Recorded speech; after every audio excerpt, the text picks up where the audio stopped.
오늘 함께 나눌 말씀은 우리 사무엘하 11장 우리 1절부터 5절까지 말씀입니다. 사무엘하 11장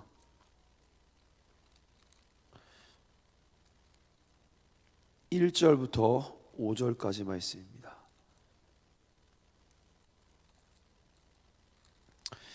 우리 한 절씩 교독할 텐데요. 내용이 이제 너무 복된 내용이라기보다 또 다윗이 지금 죄 짓는 내용이라 좀 불편할 수 있겠지만, 그래도 우리가 이 말씀을 통해 하나님의 뜻을 알고자 이 시간 우리가 같이 한번 힘차게 한 번에 읽겠습니다. 우리 사무엘하 11장 1절부터 5절까지를 한 번에 읽어보겠습니다. 시작.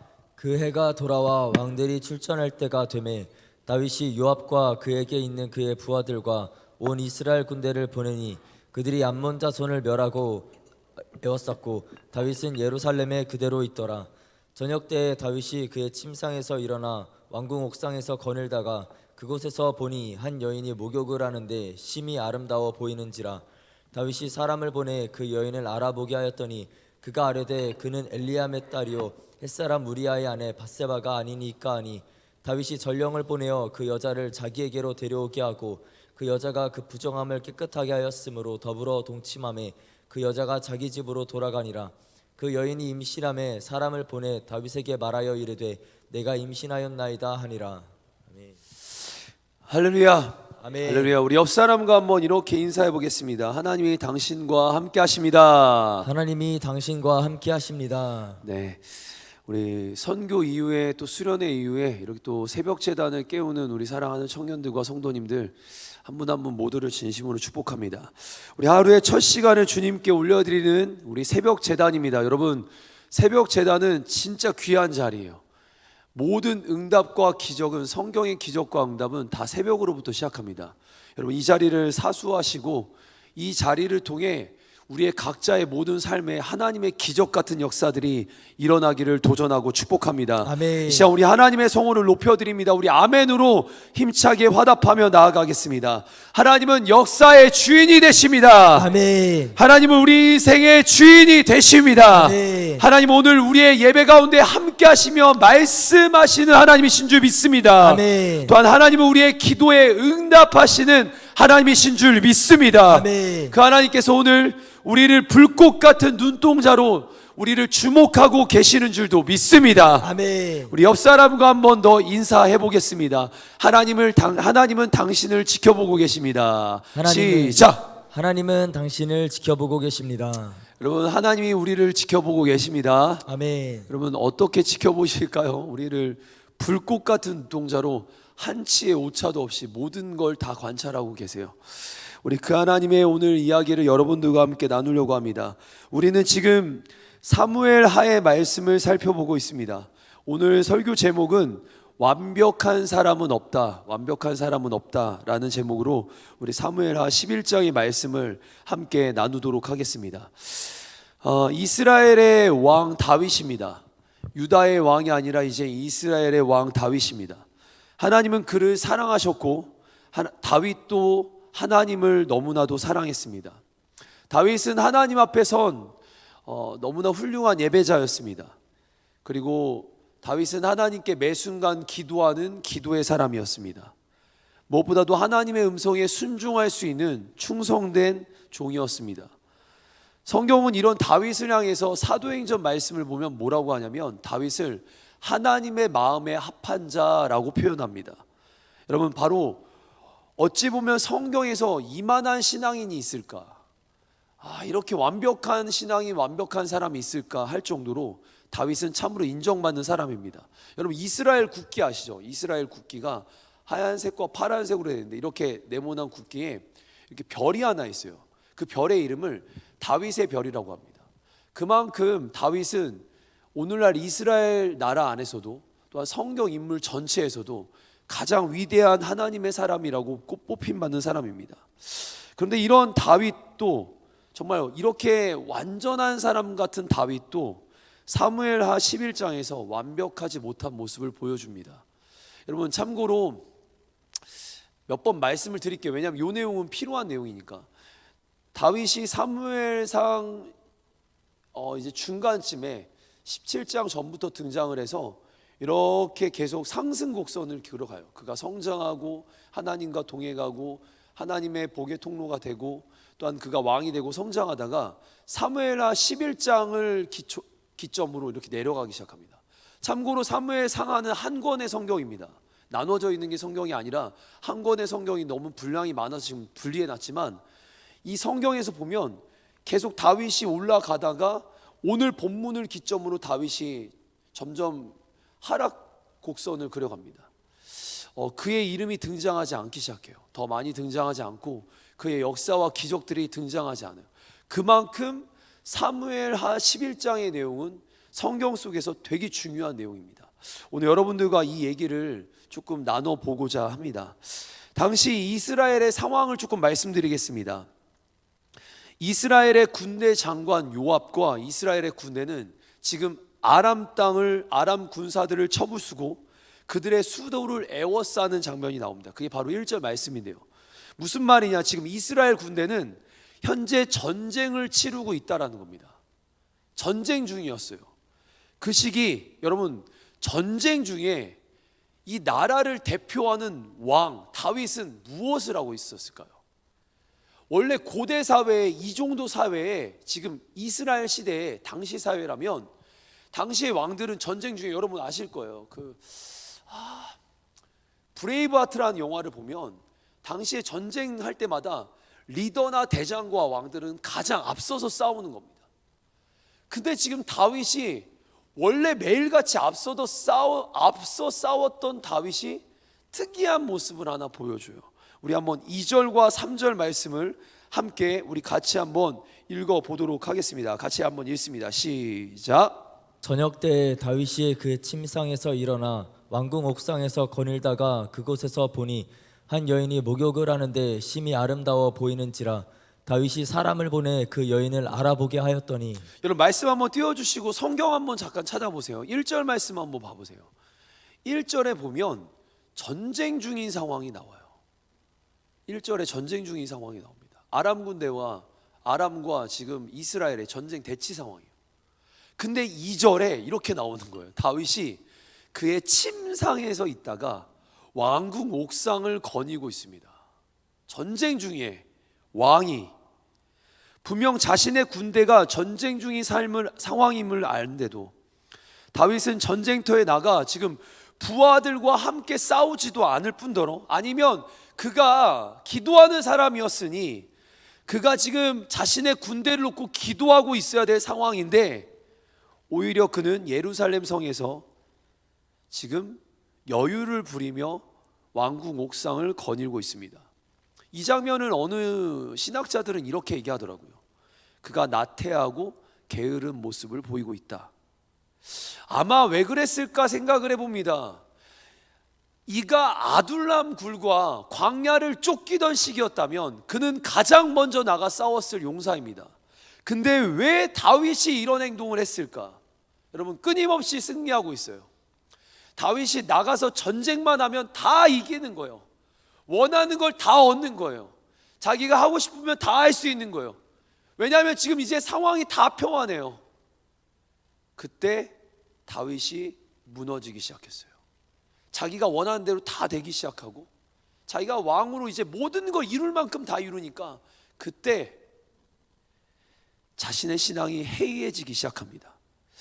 바로 이 장면이 다윗이 앞으로 엄청난 죄를 짓게 된 시작점이에요. 여러분 어디서 죄가 시작되냐면 어떤 내가 실수를 했다, 죄를 지었다 이전에 내 영적인 상태와 마음가짐이 어떠했는지를 봐야 합니다.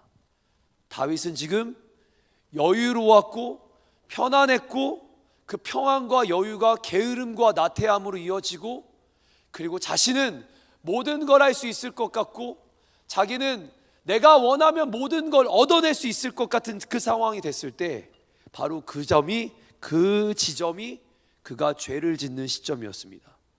사랑하는 성도 여러분, 우리 인생도 한번 잘 생각해 보십시오. 죄를 짓는 순간, 죄를 짓는 자리를 생각해 보면 우리가 막 바쁘고 막 힘들고 고난이 있고 어려움이 있을 때 죄를 진 적이 없습니다. 웬만하면 그렇지 않습니다. 도리어 의외로 게으르고 나태해지고 내가 원하는 삶을 살고 내가 원하는 것을 이루어 갈 때 참 신기하게 그럴 때 대부분 죄를 짓더라고요. 항상 깨어 기도하고 있고 내가 내게 맡겨주신 일에 사명에 충성을 다하고 있고 내가 하나님께서 허락하신 일을 정말 눈물로 은혜로 감당하면서 충성하는 자리에 죄가 있기보다 여유를 부리고 게으름과 나태함 속에 내가 이걸 선택하는 거예요. 내가 기도할까? 여러분, 기도할 상황밖에 없다면, 고난이 찾아와서 기도하는 것밖에 내게 선택지가 없다면 죄를 짓지 않아요. 근데 내가 기도할까? 내가 오늘 놀러 갈까? 내가 오늘 이렇게 편하게 쉴까? 이럴 때 여러분 그게 위기의 상황이라는 거예요. 네, 그래서 여유로울 때 게으름과 나태함이 엄습할 때 그때가 깨어 있어야 될 때인 줄 믿습니다. 다윗은 지금 자신이 한 나라의 왕임에도 불구하고 자신의 군사들과 나가 싸우기보다 오히려 여유롭게 게으름과 나태함으로 왕궁 위, 거길 왜 거니는 거예요 도대체? 왕궁이 옥상을 이렇게 거니는 거예요. 그러다가 그곳에서 목욕하고 있는, 아니 도대체 왕이 거기 뭐 하는 겁니까? 근데 거기에 거니다가 목욕하는 한 여인을 발견해요. 저녁에 너무 이뻐 보이는 거예요. 여러분, 그럴 수 있습니다. 실수할 수 있습니다. 그렇게 그냥 거니다가 볼 수 있습니다. 근데 여기서부터 시작된 거예요. 잘 보세요. 보더니 다윗이 뭐라고 하냐면 신하를 불러서 저 여인이 누군지 왜 알아봅니까 도대체?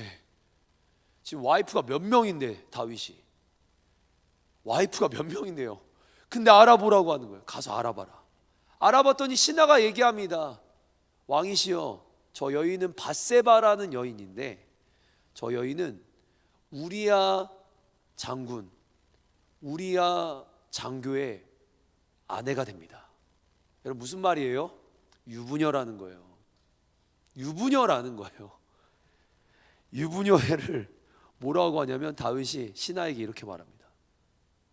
그 여인을 나의 침상으로 들여라. 그리고 그날 다윗은 그녀를 범하게 됩니다. 시작점이 뭐였어요? 그 여유, 하나님이 주신 축복의 자리, 평안. 근데 그 평안이, 그 자리가 평안할수록, 안정일수록 더 겸손하고 더 기도해야 되는데, 더 앞장서서 충성해야 되는데, 그 평안과 안정을 다윗은 자신의 왕권을 마음껏 휘두르는 자리로 사용하는 거예요. 결국 그래서 이 곡선 속에 이렇게 나락으로 가는 거예요. 여러분, 높아질 때 조심해야 합니다. 높아질 때 조심해야 합니다. 아멘. 우리가 뭔가를 응답받고 성취하고 이루고 충만할 것 같은 그 순간에 더욱 경계해야 합니다. 그게 교만으로 이어지고 내게 주신 왕권을 마음껏 휘두르게 되는 그 교만한 왕이 되는 거예요. 우리 말씀 3절과 4절 말씀 같이 한번 읽어보겠습니다. 시작. 다윗이 사람을 보내 그 여인을 알아보게 하였더니 그가 아뢰되 그는 엘리암의 딸이요 햇사람 우리아의 아내 밧세바가 아니니까 하니, 다윗이 전령을 보내어 그 여자를 자기에게로 데려오게 하고 그 여자가 그 부정함을 깨끗하게 하였으므로 더불어 동침함에 그 여자가 자기 집으로 돌아가니라. 참 신기하죠. 4절 말씀에 보면 그 부정함을 깨끗하게 하였다, 이게 이제 어떤 여자에 대한 부분 같은데, 그래서 이날로 지금 큰일이 벌어져요.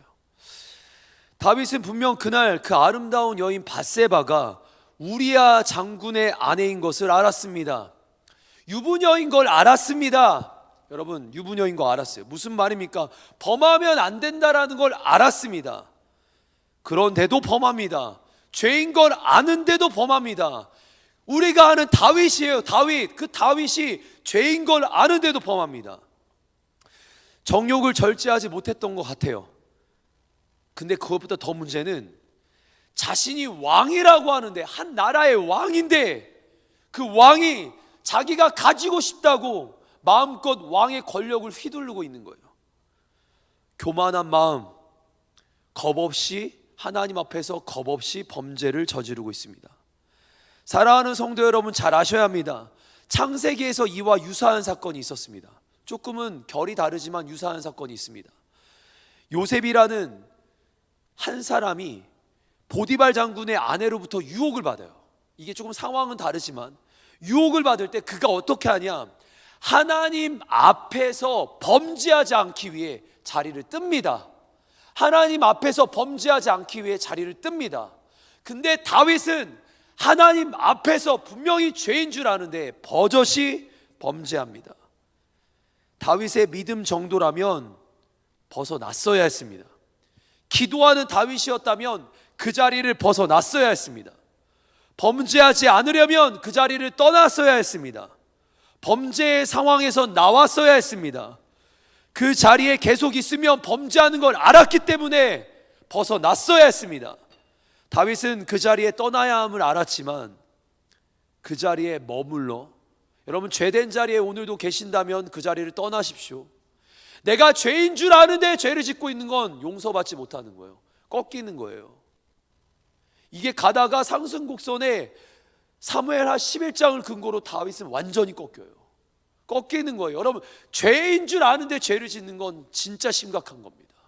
내가 은혜 받고 있다고 알면서, 평안을 누리고 있다고 알면서 아직도 그 자리에 머무르고 있다면 그 사람 끝나는 거예요. 여러분 그 자리에 머물러 결국 다윗은 밧세바를 범합니다. 지금 여기 설교문에는 없지만 제가 한 가지 얘기만 하나 해볼게요.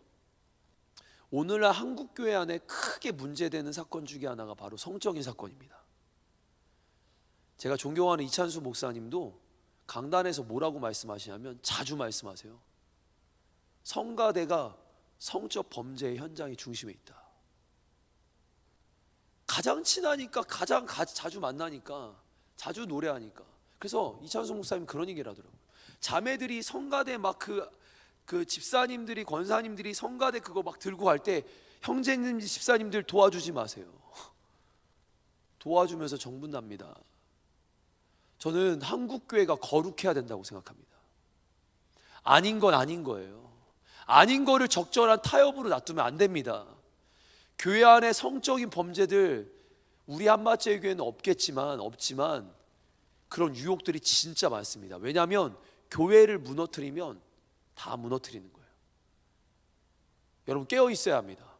가정도 지키셔야 합니다. 성적인 범죄의 자리에서 가정을 지키셔야 합니다. 음란의 영, 악한 영의 역사 무너뜨리셔야 합니다. 기도로 깨어 계셔야 합니다. 아멘. 사랑하는 성도 여러분, 한번 생각해 보겠습니다. 한낱 양치기였던 다윗이 이스라엘 왕이 된 것은 누구의 은혜입니까? 한낱 양치기였어요. 가족들 안에서도 왕따였던 다윗입니다.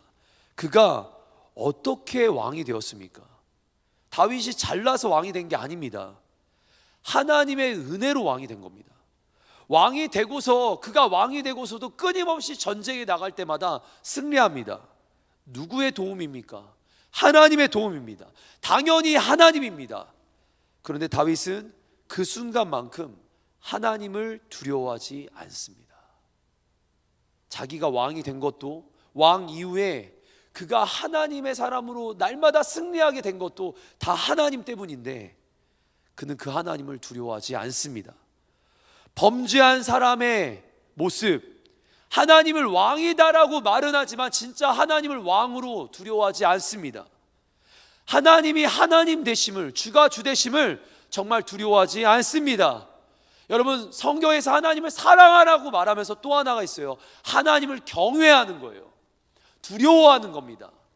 여호와를 경외하는 것이 지식의 근본이고 여호와를 경외하는 게 지혜의 근본입니다. 하나님을 두려워할 줄 아는 게 진짜 신앙입니다.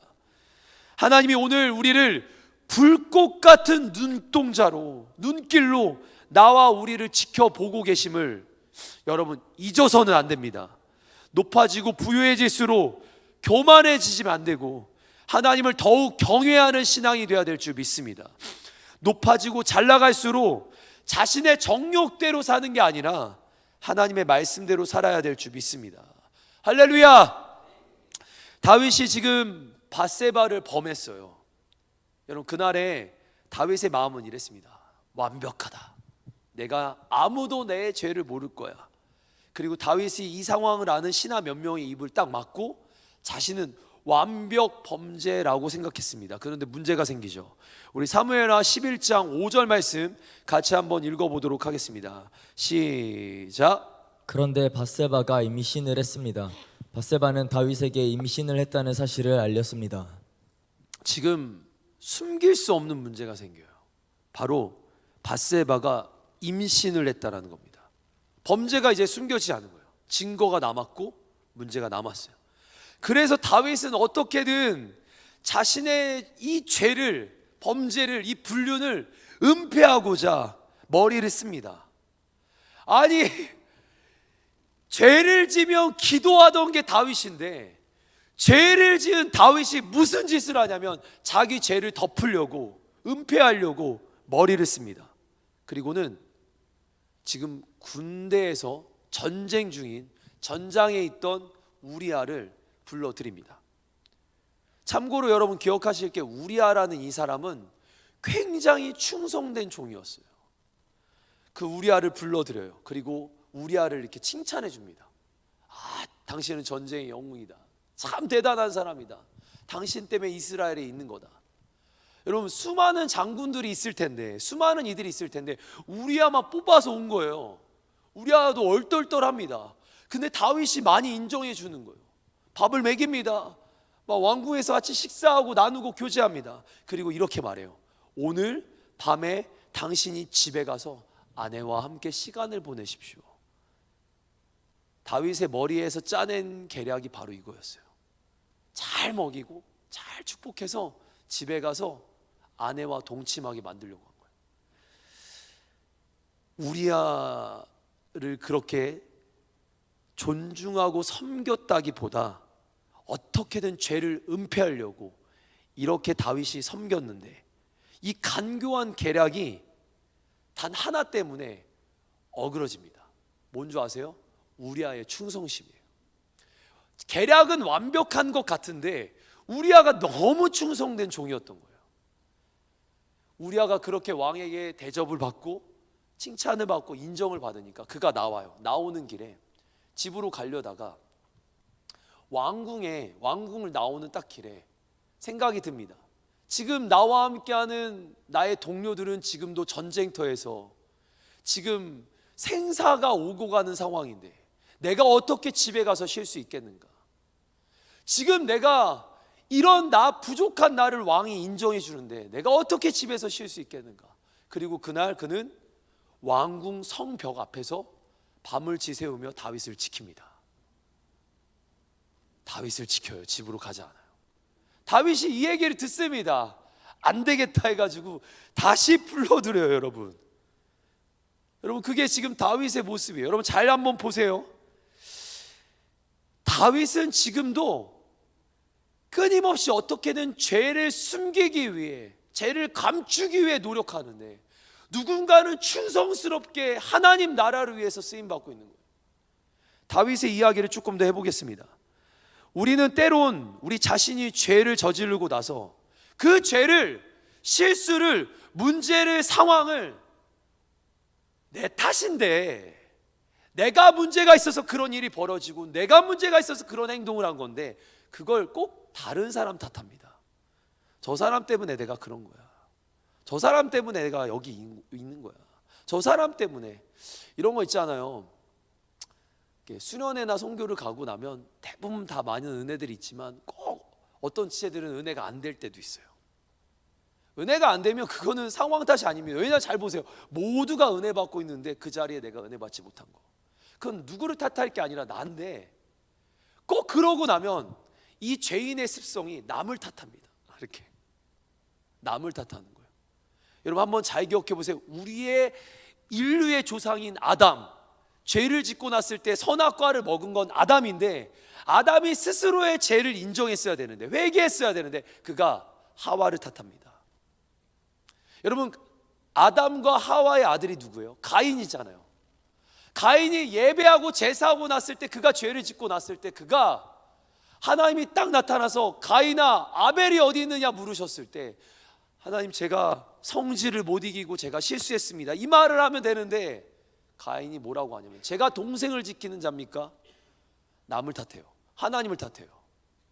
너무나 신기하지 않아요? 죄인의 습성은, 내가 죄인인 걸 알고 싶으시면 계속 다른 사람을 가지고 문제를 삼는 사람들이 결국 죄인인 거예요.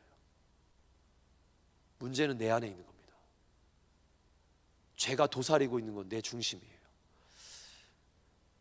우리의 조상이었던 아담도 가인도 다 그러했습니다. 그들 모두가 자신의 죄를 어떻게든 숨기려고, 어떻게든 책임을 전가하려고. 여러분, 그러나 반드시 기억하실 사실이 있습니다. 죄는, 내 안에 있는 죄는 결단코 하나님 앞에서 감출 수가 없습니다. 죄는 결코 숨겨지지가 않습니다. 언젠간 죄는 다 드러납니다. 오늘 본문을 보면 다 그래요. 죄는 다 드러납니다. 그리고 그 죄에 대한 책임도 져야 합니다. 아무도 모를 것 같은 다윗의 완벽한 계략, 그러나 그 계략이 딱딱 맞아떨어지지 않았던 건, 그 변수는 바로 우리아의 충성스러운 모습이었습니다. 지금도 전쟁터에서 수고하는 자신들과 자신의 동료, 그리고 자신을 대접해 준 다윗, 이 얘기를 들은 다윗이 어떻게 하는지 우리 10절과 11절 그리고 13절까지 우리 연이어서 한번 말씀 보겠습니다. 시작. 신하들이 다윗에게 말했습니다. 우리아가 집으로 가지 않았습니다. 그러자 다윗이 우리아에게 말했습니다. 그대는 오랫동안 집을 떠났다 돌아왔는데 왜 집으로 가지 않는가? 우리아가 대답했습니다. 언약궤와 이스라엘과 유다의 군인들이 장막에 머물고 있습니다. 나의 주 요압과 그의 부하들도 들에서 잠을 자며 지내고 있습니다. 그런데 제가 어찌 집으로 가서 먹고 마시며 제 아내와 함께 잠자리를 가질 수 있겠습니까? 13절 말씀도 한번 보겠습니다. 시작. 그때 왜 다윗이 우리아를 불러 자기에게 오게 했습니다. 우리아는 다윗과 함께 먹고 마셨습니다. 다윗은 우리아를 취하게 만들었지만 우리아는 그래도 자기 집으로 돌아가지 않았습니다. 그날 저녁에 우리아는 왕의 신하들과 함께 왕궁 문 밖에서 잠을 잤습니다. 다윗이 더 전략을 쓴 거예요. 그로 술 취하게 만드는 거예요. 술에 취하면, 정신이 해롱하면 집에 가서 아내와 함께 잠자리를 가지겠지. 근데 우리아는 그 충성심이 더 컸던 겁니다.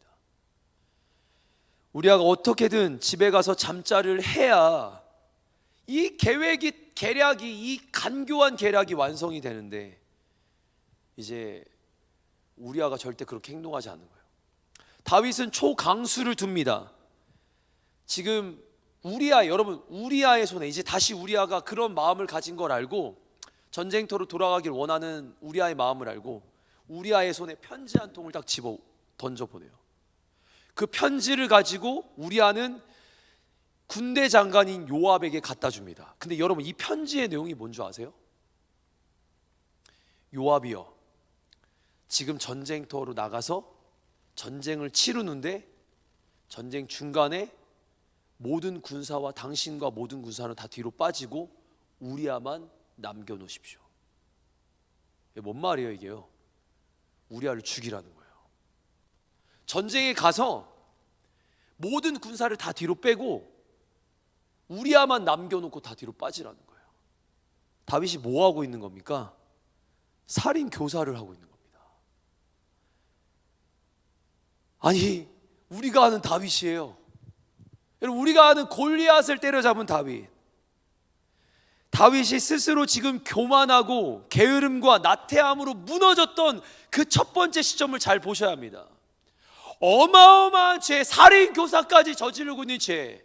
그 전에 그 시작점은 다윗이 스스로 교만해지고 왕권을 마음껏 해두르기 시작하고 게으름과 나태함으로 무너져 갈 때 밧세바를 범하는 성적 범죄를 저지릅니다. 밧세바가 임신하자 우리아를 불러서 거짓으로 상황을 모면하려고 했는데 그것도 안 되자 살인 교사를 저지릅니다. 자신에게 주어진 왕의 권력을 한낱 장수 한 명을 위해 마음껏 휘두릅니다. 다윗은 지금 범죄함이 죄가 죄를 낳고 죄가 죄를 낳는 거예요. 여러분, 이거 알아야 돼요. 지금 내가 뭔가 죄를 짓고 있잖아요. 그건 또 다른 죄로 이어집니다. 죄를 짓고 있잖아요. 또 다른 죄로 이어지는 거. 이거 빨리 끊어내야 합니다. 아멘. 골리앗을 때려잡으며 하나님의 이름을 높였던 다윗입니다. 우리가 잘 아는 그 다윗이에요. 골리앗 죽인 다윗이에요. 무슨 일이든 하나님께 여쭈며 기도하던 다윗이에요. 법궤 앞에서 춤을 추며 하나님의 임재를 높이고 사모했던 예배하는 다윗이에요. 그가 무너지는 건 한순간이었습니다. 정말 한순간이에요. 그 하루였어요. 무너지는 거 하루였어요. 그렇습니다. 완벽한 사람, 완벽한 신앙은 없습니다. 완벽한 사람, 완벽한 신앙은 없습니다. 주님 앞에 설 때까지, 우리가 죽어 주님 앞에 설 때까지 완벽한 사람, 완벽한 신앙은 없습니다. 여러분 평생 기억하세요. 완벽할 수 없어요. 내 안에 죄성이 끊임없이 도사리고 있기 때문에 우리가 천국에 가서 주님 앞에 딱 서는 날, 주님과 연합하는 그날, 그때 우리는 완전한 의로 거듭나는 거예요. 그때까지 아직도 우리 안에 끊임없이 죄가 있습니다. 오늘도 우리는 넘어질 수 있다라는 겁니다. 겸손하셔야 합니다. 겸손하셔야 합니다. 다윗의 악하고 잔인한 음모, 결국 이스라엘의 충성스러운 장수 우리아를 죽게 만듭니다. 아마 다윗의 입장에서는 이랬을 거예요. 모든 일이 이제 잘 됐다. 우리아를 감쪽같이 해치웠다. 몇 명의 지금 신하들과 요압의 입만 막으면 된다. 그리고 나서 다윗이 무슨 짓을 하는 줄 아십니까? 우리아를 장례 일정을 다 치르고 나서 우리아의 아내였던 밧세바를 자신의 침소로 데려오고 그를 아내로 삼습니다. 정말 뒷일까지 잘 수습된 것처럼 보였어요. 인간적으로 볼 때 감쪽 같습니다. 완벽 범죄, 완벽 범죄. 그러나 누구는 아실까요? 하나님은 다 아시는 거예요. 하나님은 처음부터 끝까지 모든 것을 다 보고 계셨어요. 하나님은 처음부터 끝까지 다윗의 모든 것을 다 알고 계셨어요. 그분은 전능하신 하나님이시고, 여러분 전지하신 하나님이에요. 모든 걸 아시는 분이에요. 우리 시편 139편 7절과 8절 말씀 함께 보겠습니다. 시작. 피해서 어디로 도망치겠습니까? 내가 하늘로 올라가더라도 주님께서는 거기에 계시고 스올에다 자리를 펴더라도 주님은 거기에도 계십니다. 말씀을 띄워주시면 여러분 어떤 내용입니까? 지금 어디든 주님이 계신다라는 거예요. 어디든 우리를 지켜보고 계신다라는 거예요. 우리는 주님께 도망칠 수 없는 인생이라는 거예요. 우리는 주님 안에 있다라는, 그래서 우리가 깨끗하게 살아야 된다라는 겁니다. 내가 이렇게 몰래 숨어서 죄지며 주님 모르겠지, 그거 다 주님이 아신다라는 거예요. 심지어 스올은 어디입니까? 지옥이에요. 지옥의 자리를 펴더라도 주님이 다 아신다라는 거예요. 사람은 결코 그 무엇도 하나님 앞에서 숨길 수가 없습니다. 사람은 결코 그 무엇도 우리 하나님 앞에서 숨길 수 없습니다. 하나님은 다 아십니다. 아멘. 하나님은 다 아십니다. 아멘. 그렇게 우리가 연약하고 범죄했다면 여러분 속히 회개하고 돌아오시길 바랍니다. 제가 오늘 본문에 누가 죄를 져서 여기 그런 거 아니에요. 오늘 본문에 맞춰서 저는 설교할 뿐이에요. 혹시 여기 누가 내가 연약하여 범죄한 분이 계십니까? 속히 회개하고 주님 앞에 용서를 구하시길 바랍니다. 아멘. 죄를 숨기기 시작하면 자신도 모르는 사이에 더 큰 죄가 된다라는 것을 기억하시길 바랍니다. 작은 죄에서 큰 죄로 이어지는 거예요. 댐이 무너지는, 여러분 아시죠? 물을 가두어 놓는 댐이 무너지는 건 실바늘 같은 구멍에서 무너지는 거예요. 작은 거에서 큰 죄로 이어지는 거예요. 작은 다윗의 그 교만한 마음에서 이런 죄까지 이어지는 거예요. 여러분 기억하시길 바랍니다. 죄가 죄를 낳고 죄가 죄를 낳다가 결국 사망에 이르게 되는 겁니다. 우리 야고보서 1장 15절 16절 말씀 함께 보겠습니다. 시작. 욕심이 잉태한즉 죄를 낳고 죄가 장성한즉 사망을 낳느니라. 내 사랑하는 형제들아 속지 말라. 여러분 속지 마십시오. 죄에 속지 마십시오. 아멘. 죄가 죄를 낳고 결국 사망에 이르는 겁니다. 그렇게 오늘 우리는요 죄를 숨기는 자가 돼서는 안 되고 죄를 고백하고 하나님께 돌아가 회개하는 자들이 되어야 되는 줄 믿습니다. 아멘. 우리 말씀 두 절을 볼 텐데 우리 사역자들 나와 주시고요. 우리 잠언 말씀과 시편 말씀을 함께 제가 읽겠습니다. 우리 말씀 띄워 주시며 같이 한번 읽습니다. 시작. 자기의 죄를 숨기는 자는 형통하지 못하나 죄를 자복하고 버리는 자는 불쌍히 여김을 받으리라. 우리 다시 한번 읽어보겠습니다. 여러분 중요한 말씀이에요. 오늘 결론의 말씀인데 같이 한번 다시 읽습니다. 시작. 자기의 죄를 숨기는 자는 형통하지 못하나 죄를 자복하고 버리는 자는 불쌍히 여김을 받으리라. 아멘이십니까? 죄를 고백해야 되는 거예요. 숨기며 형통하지 못합니다. 망하는 겁니다. 우리 시편 51편 17절 말씀 우리 같이 한번 고백합니다. 시작. 하나님께서 구하시는 제사는 상한 심령이라 하나님이여 상하고 통회하는 마음을 주께서 멸시하지 아니하시리이다. 여러분 오늘도 회개하고 돌아가면 하나님이 우리를 용서해 주신다라는 말씀입니다. 죄를 숨기는 것이 아니라 회개하고 돌아가면 주님이 우리를 구원해 주십니다. 여러분 우리의 죄보다 하나님의 사랑이 더 커요. 우리의 죄악이 얼마나 큰지 모르겠지만 그 모든 죄를 예수 그리스도께서 십자가에서 다 사해 주셨습니다. 우리가 어제까지 완전한다 한들 어제까지 나 완전한 신앙이냐, 나 은혜 많이 받았어. 근데 오늘 불완전한 게 우리의 인생인 거예요. 언제 무너질지 몰라요. 그런 불완전한 인생. 그러나 여러분 그렇기 때문에 오늘 다시 하나님께로 돌아가고 오늘 다시 주님의 은혜의 자리로 돌아가고 오늘 회개의 심령을 가지고 주님 품으로 나아가는 겁니다. 하나님은 회개하는 심령을 품으시고 하나님은 회개하는 자들을 용서하시고 하나님은 오늘도 긍휼로 우리를 품으시는 사랑의 하나님이신 줄 믿습니다.